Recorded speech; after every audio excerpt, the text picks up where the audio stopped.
আসসালামু আলাইকুম প্রিয় সিঙ্গার পড়শি ভাইরা, আপনারা একটা জিনিস খেয়াল করবেন আপনাদের নিজের থেকে। মনে করেন আপনাদের গ্রুপে কাজ করেন 20 জন, প্রতিদিনই কাজ করেন 20 জন বা 10 জন, যাই হোক না কেন। দেখবেন আপনাদের গ্রুপ থেকে 3-4 জন লোক আছে যাদেরকে সেফটি বারবার ধরে। দেখা যাচ্ছে সপ্তাহে ধরে বা মাসে ধরে বা প্রতিদিনই ধরে।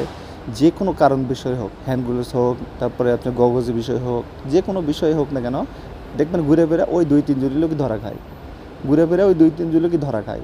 সেম আপনার সিঙ্গাপুর রোডে যারা গাড়ি চালায়, দেখবেন বাংলাদেশি বলেন, ইন্ডিয়া বলেন, দেখবেন যারা ভুল করে থাকে এরাই শুধু ভুল করে এবং এরাই ভুল হবে।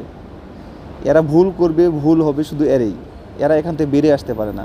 যেমন বাস লাইনে যাবে, রেড লাইন ক্রস করবে, আনলিগাল পার্কিং করবে, তারপরে এসডি ব্লকে যে আনলিগাল পার্কিং করবে, শুধু এরাই। এই হ্যাবিটটা যদি আপনার মধ্যে থাকে যে না আমার ভুল হচ্ছে, রাস্তার মধ্যে গাড়ি চালাতে ভুল হচ্ছে, কেউ হরেন দিচ্ছে বা আমি রাস্তার মাঝখানে